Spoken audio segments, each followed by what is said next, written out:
Good morning, everybody, and welcome to the Sunday edition of the Nigel Farage Show. The Brexit negotiations are reaching a serious crunch. All of the leaders, the prime ministers and presidents of Europe, will get together in Brussels on the 14th and 15th of December. It is at that meeting that the British government had hoped to move on to some serious talks about what our trade relationship with the European Union will be once we've left. But there's a problem, and that is that all the European leaders, and I'm talking about Monsieur Barnier, Verhofstadt, Juncker, and indeed Donald Tusk, all of them are now as one.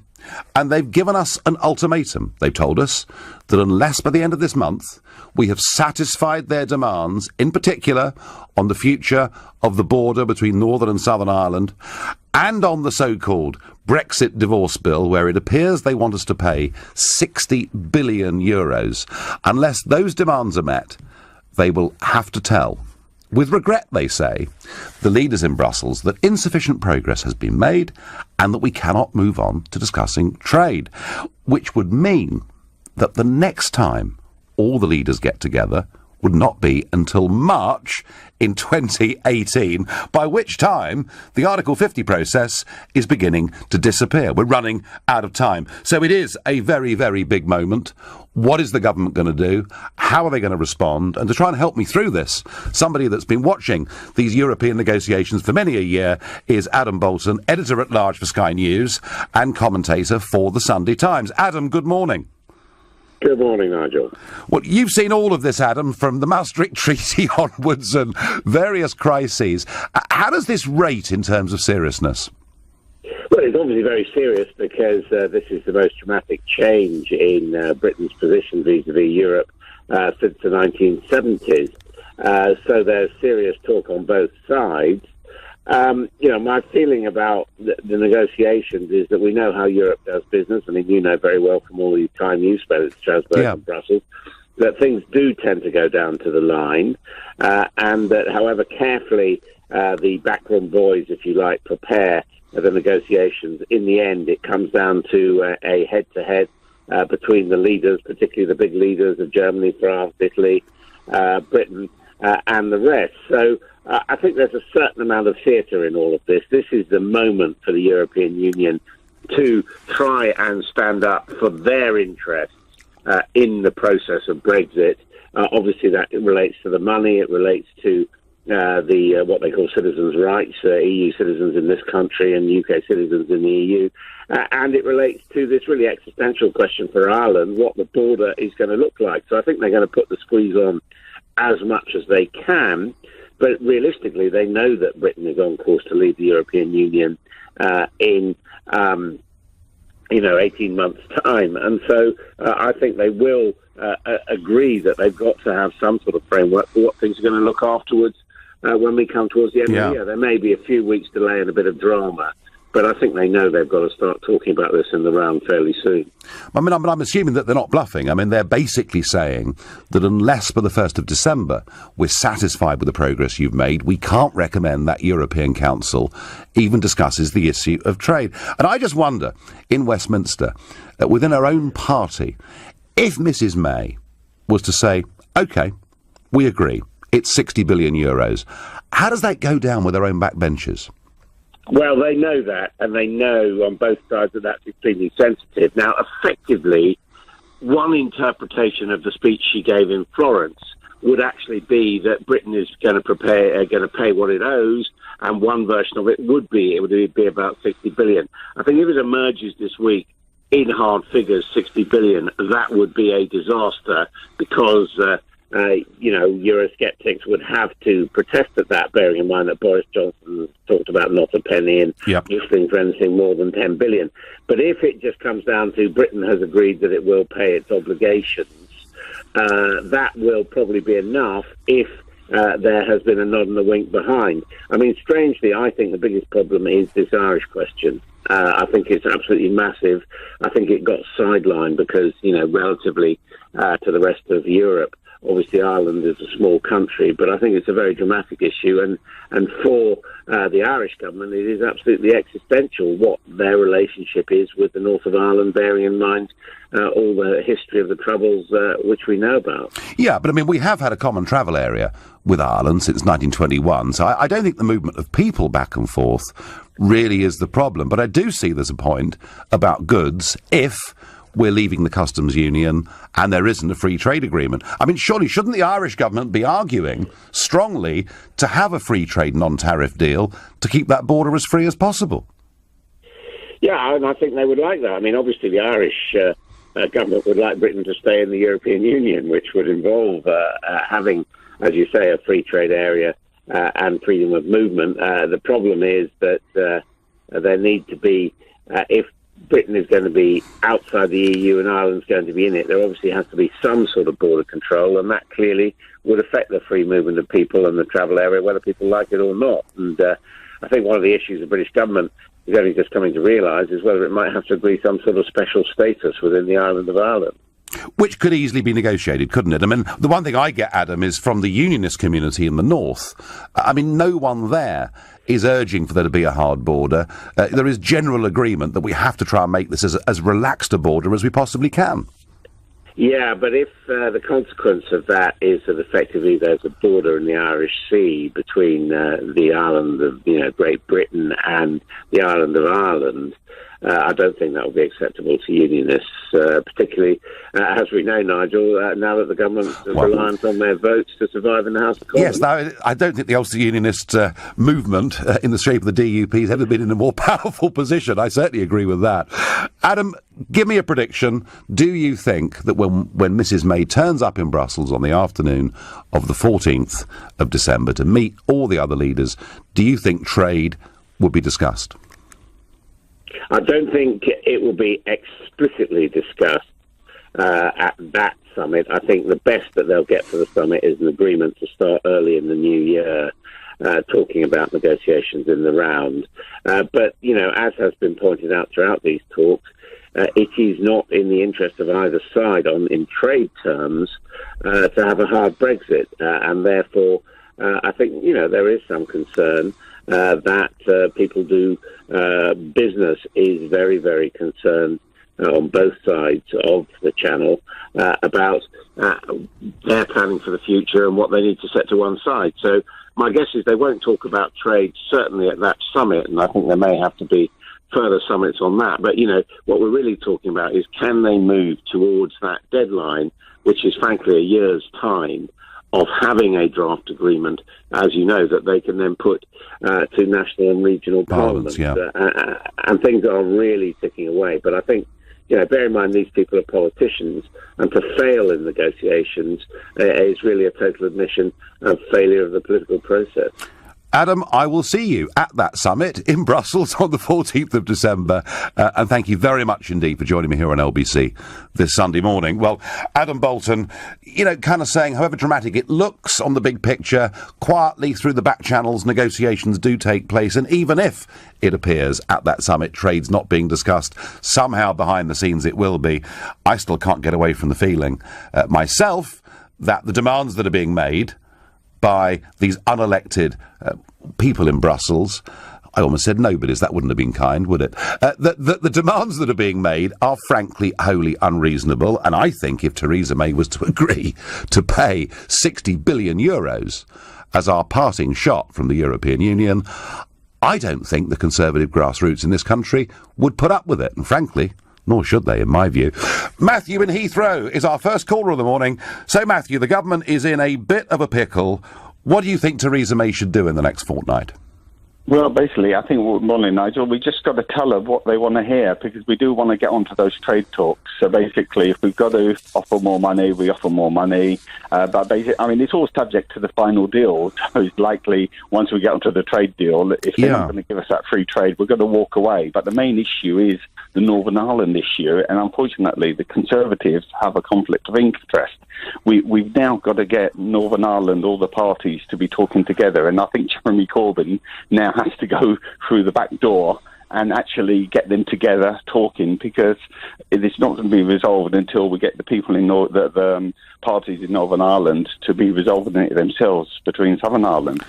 I get the feeling, Matthew, genuinely, that the people that are causing the most problem with the Irish border issue are the European Commission themselves. They're the ones that are constantly talking up this difficulty, and whenever I speak to people in the north or the south, they're all for a sensible, pragmatic step forward. So Ireland may be a huge issue, and you know, indeed Adam Bolton, Matthew, thought the same.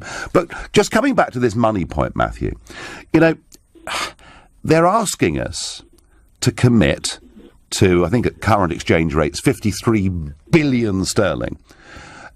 And in return for which, they're guaranteeing us nothing but that we'll be able to talk about trade. I mean, it's almost like a ransom demand, isn't it?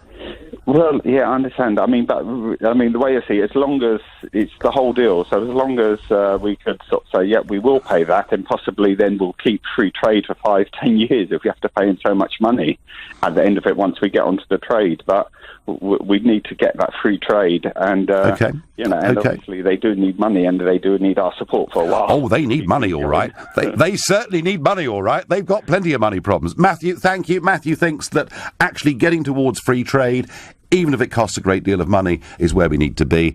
I find this figure of 60 billion euros wholly unreasonable. It's been plucked out of the air. I don't think there's any situation in which we should be paying anything like that to them. That's my view. Now, in a minute, there's a head-to-head debate between Alistair Campbell and myself. I can't think of two people in this country with more polarised, opposite opinions. You'll enjoy it. You're listening to the Sunday edition of the Nigel Farage Show. Earlier on, I spoke to Alistair Campbell this morning, who is editor-at-large for the New European, and I started by asking him what Donald Tusk's ultimatum means to him. Well, first of all, Nigel, before we go on, I think I need to take you up on something you tweeted about me yesterday. Well, yeah, no, I'm very happy to do so. You called me a traitor. No, I didn't use the word traitor. I tell you, well, let's get the context. I didn't even use that word, but let's get the context of this right, shall we? We have a government that was elected on a Brexit manifesto. Indeed, the Labour Party, the opposition, were also elected in June on a Brexit manifesto, and all of this following a referendum. So, like it or not, to me, the settled will of the country is that the government pushes ahead with Brexit and does the best job for the country that it can. Right. But the first, two things to say on that. The first is, Theresa May did not get a majority for the hard Brexit policy that she put to the people. The second thing is that millions of people, like me, voted Labour as, in our view, the best way to stop her getting that majority. So it's more complicated. You cannot say that 8 out of 10 people voted for Brexit because they voted Tory or Labour. And the other thing I would say is that democracy did not stop on June the 24th. And as we see the absolute chaos and incompetence at the heart of these negotiations, I think people are allowed to think again. They're certainly allowed, in my case, where I haven't changed my views since June the 23rd, to point out, as I did, that when the Irish Prime Minister says that this government has not thought things through, he is entitled to say that, and I'm entitled to say, who's somebody who passionately believes in maintaining the progress made in the Good Friday Agreement, that this government hasn't even thought through the question of the border in Ireland. Well, let's get. I was making, and I just think fine, but Alistair, why did you vote? Why did you vote Labour?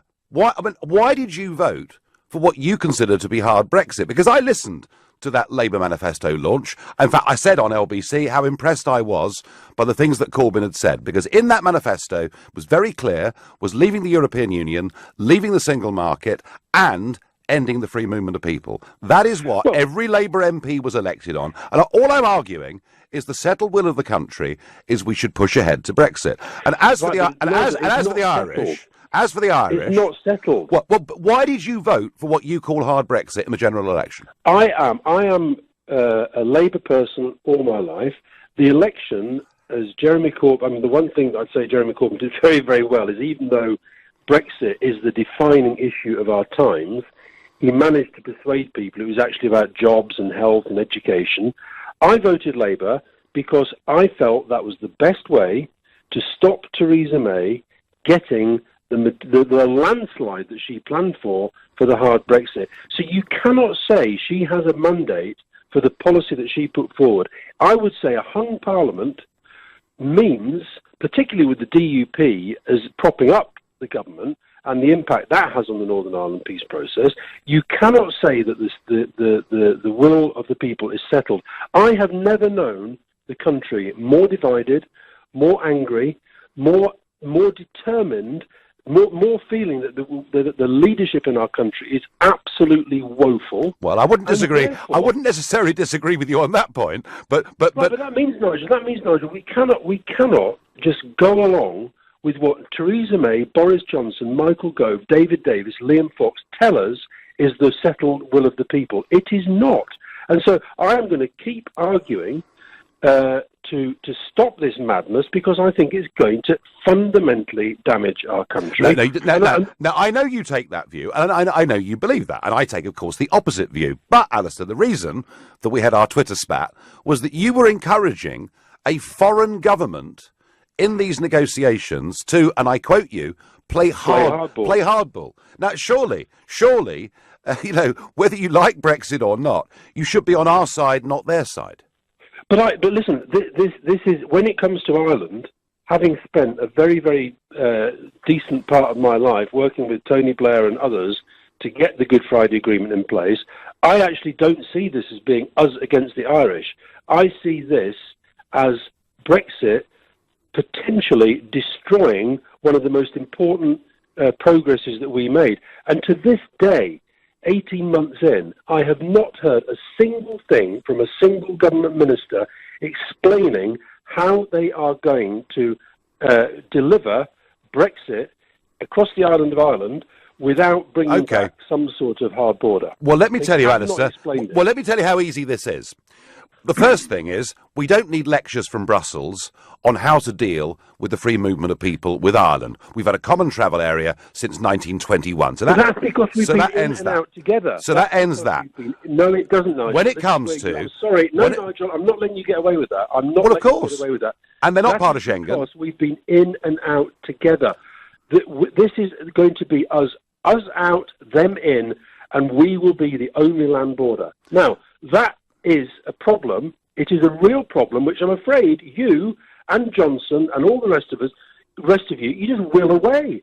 You don't actually think through the detail. But we don't need a hard border if we have a free trade agreement with the Republic of Ireland. And that's the argument. And my goodness me, I've had Irish farmers contacting me, very worried about the stance their own government in Dublin is taking.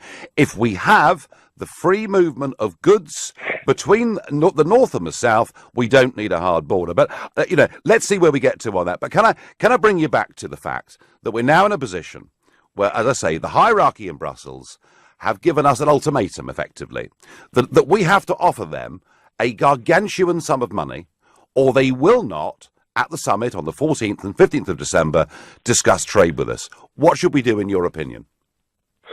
Well, I think the government is in a complete mess, I believe, of its own making. I've been involved in lots of these European negotiations down the years, and I actually think that the Europeans have been perfectly reasonable in the way that they've tried to take this forward.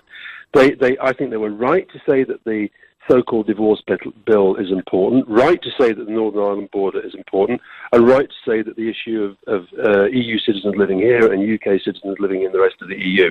So I think they picked the right issues, and it exposes how ill thought through this whole project is, and how how little planning the British government did and has done since, that we are still so far away from meeting those. And the other thing I would say about the divorce bill settlement, these are gargantuan sums, as you say. Yeah.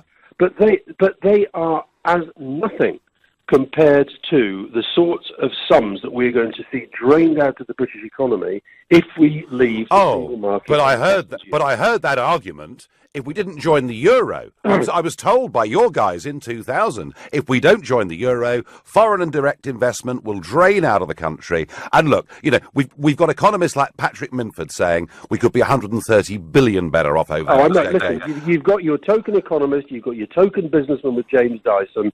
And and Tim Martin and many, many others. Nigel, I know that you're a politician and you're used to hearing the sound of your own voice, but you're now a radio host. Can you allow your guests to speak? Oh, I think we're doing plenty of that, Alistair. But I mean, whatever the economic future, Alistair. Let me finish the point. Let me finish the Tell point. me how 60 billion is justified. Let me finish the point. Nigel, can you just hold your horses 1 second? Let me finish the point. Are you seriously saying, because you can quote Patrick Minford, that the balance... I know that you people hate experts because Michael Gove said we shouldn't respect them anymore.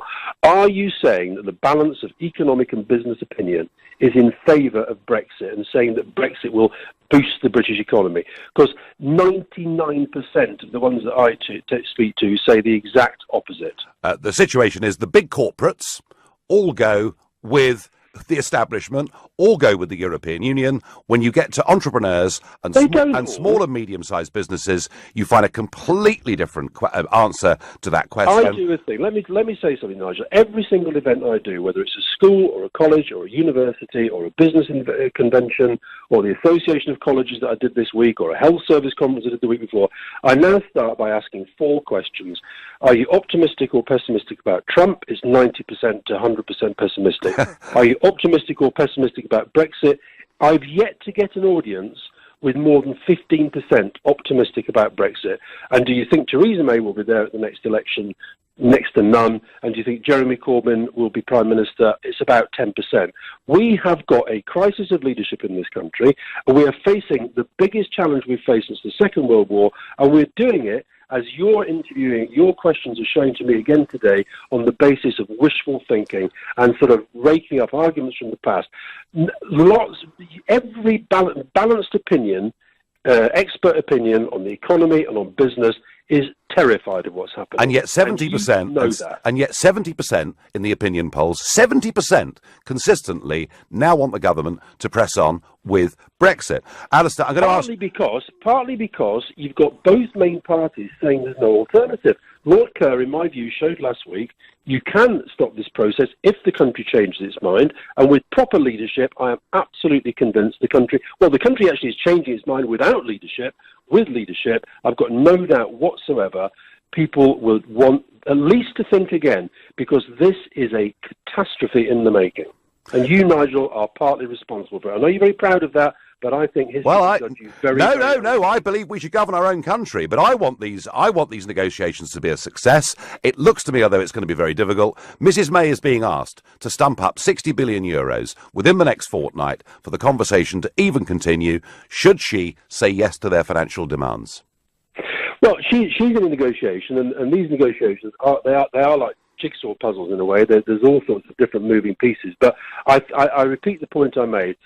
Because of the woeful way that the debate is conducted in this country, because of the woeful way they've managed the negotiations, what should have been something that they should have been able to sort out fairly early in these negotiations has now become a massive thing. I repeat the point I made. If this leads to no deal, if this leads to us crashing out into the WTO, we are talking about damage to our economy that runs way, way beyond any sum that's being discussed now. So she needs to start getting a grip of it. And the reason why she can't, Nigel, the reason why they are in such trouble, I've never seen a negotiation of any government, frankly, including coalition governments that operate in the rest of the European Union, that is so divided, so briefing against each other, so not a team. It must remind you of the good old days of Tony Blair and Gordon Brown. At least we had the divisions, but we got an awful lot done. Okay, Alistair Campbell, this one will run and run, and thank you for coming on this morning. All the best. Well, that was Alistair Campbell, the voice of Remain. You're listening to the Sunday edition of the Nigel Farage Show. The EU bosses have given Theresa May an ultimatum. She has a fortnight to solve the Irish border issue and to cough up the cash. Otherwise, when all the European leaders meet on the 14th and 15th of December, we won't be able to talk about trade. So it's a pretty serious situation, and I'm asking you, do you think David Davis and his team will meet that December deadline? Let me know what you think by calling 0345 60 60 973. You can text to 84850. You can tweet using the hashtag Farage and LBC at LBC. And, of course, you can watch the show live on Facebook and comment there too. Well, I'm guessing that the only way that we can satisfy the demands that we're getting from Mr Tusk and others is to meet their demands. But they're not being very nice about it, are they? I mean, Donald Tusk, former Polish Prime Minister, President of the European Council, in response to David Davis saying that we've compromised, which we did after the Florence speech from Theresa May, David Davis saying it's now the EU's turn to compromise. And Tusk replied, I really appreciate Mr Davis's English sense of humour. I mean, they're not even being nice about it. I'm guessing what we saw from the Prime Minister in Florence is that we are prepared to pay some vast bill to leave. Why? I have absolutely no idea at all. We have some spending commitments up to the end of 2020. Beyond that, nothing. We also, of course, have a stake in many parts of the European Union. And I think it's summed up today to me rather beautifully by a cartoon by Bob in the Sunday Telegraph. And it shows Mrs Thatcher walking out of an EU building with a big bag full of cash. And it shows Theresa May trying to get into an EU building with an even bigger bag of cash. And that kind of sums up where we are to me. I think the Prime Minister is probably on the verge of making a pretty gargantuan financial offer to the European Union in return for no promises whatsoever. Your messages flooding in. Martin in Rotherhithe says 60 billion. Is that all? They're also telling us what to do with the Northern Irish border. Their arrogance is beyond belief. Tell them to keep their big noses out of Northern Ireland. Nigel, if the EU will not agree to a free trade agreement, then the EU must be prepared to pay for a hard border. That would not be in the interests of the Irish people, and they'd soon come knocking on Barnier's door, says David. And Alistair Campbell always excites comment. Campbell is a press officer who's never been elected to anything. Why do you keep getting him on? Who cares what he thinks? Well, yeah, but Mr Barnier's not elected, and Mr Tusk's not elected, and Mr Juncker's not elected. None of the people who are making demands of us are elected. They're all appointees in Brussels. And I also think, when we listen to Alistair Campbell, we're also hearing what Tony Blair, and actually many of the Blairites in the Labour Party, still genuinely think. Let's go to Lowestoft, to June. Good morning, June. Good morning, Nigel. Good morning. So, should we do what Mr Tusk and the others are asking us to do? No, I wouldn't have given him a cent. But there you go. Not a dime, not a euro, whatever they want. No, but so you're a hardliner, June. You're a hard Brexit. I mean, weren't you listening, June, to Alistair Campbell, who told us that disaster will come? Well, he was saying that he has done some audiences. So, Mr. Campbell, you're obviously still listening. Mr. Campbell, I would love you to come to visit the fishing industry or chicken factories or some factories, or get out of the M25, come out of London and come and visit coastal communities. I never hear you or Mr Corbyn or any of these guys talking about industry. You never hear it. They never pay visits. So, Mr Campbell, please could you come to the east coast of England and have a little chat with myself and my fishermen? Right. Well, that's a pretty open offer, isn't it? So come on, Alistair. Yes, June, and you'll give him a nice cup of tea, won't you, when he's there, and treat him nicely. And I'll give him a nice piece of fish. And a nice piece of fish. If I'm allowed to catch any. Well, there is a problem with European quotas, I know. Can I just plug one little thing? Tuesday, MEPs are voting for pulse fishing.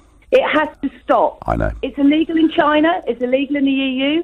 The Dutch have been pulsing away our waters. We're finished on the East Coast, all the way down to Ramsgate. They're pulsed us out. They killed the fish. They killed the creatures. They killed the ocean. June, June, let me just explain to the wider audience what June's talking about. She's talking about a relatively new fishing technique which is being used by, I think, about 60 Dutch fishing boats, and it's called pulse fishing. And what it means is they put an electric shock down to the bottom of the seabed to take the fish in the nets. The problem with it is that it's killing an awful lot of small species. It's killing a lot of fish that are not being landed and sold in market. I think it is, June, an environmental disaster that is going on in the North Sea, and it's all allowed by the European Commission, and much of it is happening in what should be British territorial waters, and I'm very angry about it. June, one quick question on this point, because it does matter. What does Michael Gove have to say to you about pulse fishing and the British position? I saw George Eustace last week with my MP, and George Eustace is not happy about it at all. I had a meeting in London with lots of different stakeholders in the industry, mainly science, can I just let the public know there is no science. This country has done no science. It's been a scientific thing that's been done by the Dutch only for 10 years. It's not been looked at. There's 112 pulse trawlers.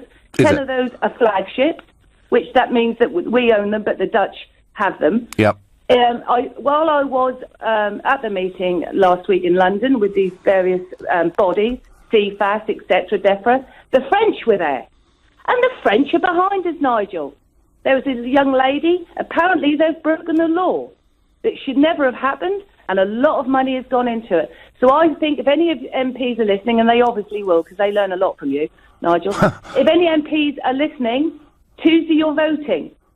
Okay, I hope June. you vote against. June, you've made a big pitch there, and it wasn't on topic, but it's a fascinating subject, and I know that when it comes to the environment and what's being done to it, people genuinely do care about this subject. And June, thank you. And we will, within the next few weeks, do a fishing special, because I went out on a trawler from Ramsgate a few weeks ago just to see exactly how European quotas are working, and I watched the skipper and his son running their own under 10-metre boat, and I watched them throwing back into the sea scores of thornback rays that they caught, some of which will have lived, an awful lot of which will actually have died. And we will do a special phone-in on that, and I promise June in Lowestoft we will bring this question of pulse fishing into the equation as well. June, I thank you. Mark is calling from Sevenoaks. Mark, good morning.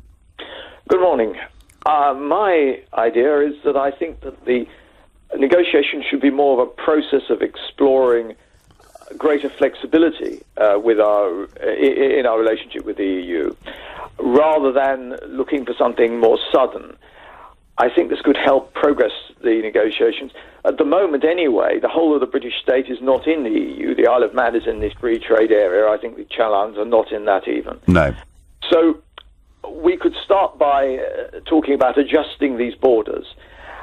If we're not moving all the regions out at once, that gets round some of the initial problems like Northern Ireland, and it provides places for people to live who are EU citizens here. But are you suggesting, Mark, that the United Kingdom leaves the EU but Northern Ireland stays in for a further period?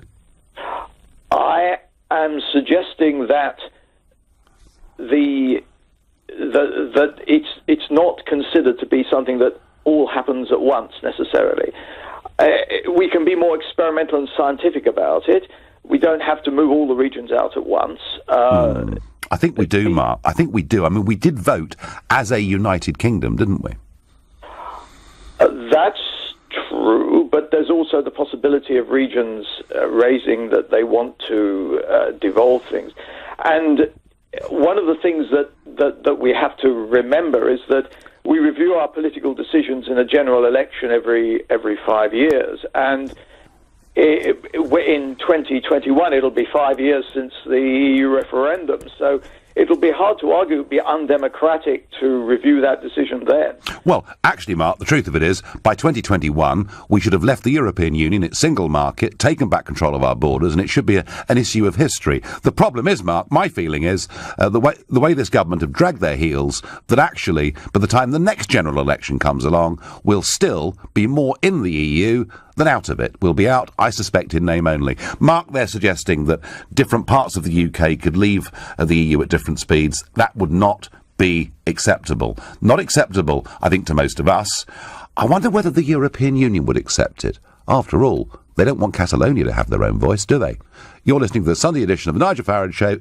Well, my debate with Alistair Campbell seems to have stirred a few of you up on Facebook. Frank says, Campbell's contempt of the voting public is beyond belief. Terry says, I'm pleased you allowed Campbell to ramble on. I'm now more convinced than ever that leaving the EU was the right decision, and the sooner the better. And Russell on Facebook says, we need positivity. Britain will do fine outside the EU. We will continue doing great trade, create jobs, and have more cash to build upon an already great, strong, prosperous nation. The more you realise it, the more it will happen. Just like anything. If if you fill yourself with negativity, you end up failing. And I do think, Russell, there's a lot of truth in that. But so much of a narrative around this debate is negative.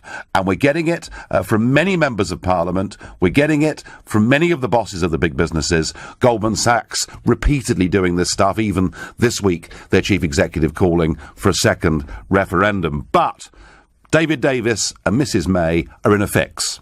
They've been given an ultimatum. They've got a fortnight to meet the demands of our unelected lords and masters in Brussels, or we will not be able to talk about trade. And Kevin from Bermondsey, by text, says, shouldn't Theresa May be giving them an ultimatum? Do you know what, Kevin? I think we've reached that point, because what we saw at the Florence speech was Mrs May basically making concessions. Mrs May appeasing the European Union, thinking in return they'd be reasonable. David Davis repeatedly asking for them to be reasonable. And I'm afraid my view is that if you appease bullies, you get nowhere. You've got to stand up for yourself. That's what I think. I wonder what Philip in Windsor thinks this morning. Hello.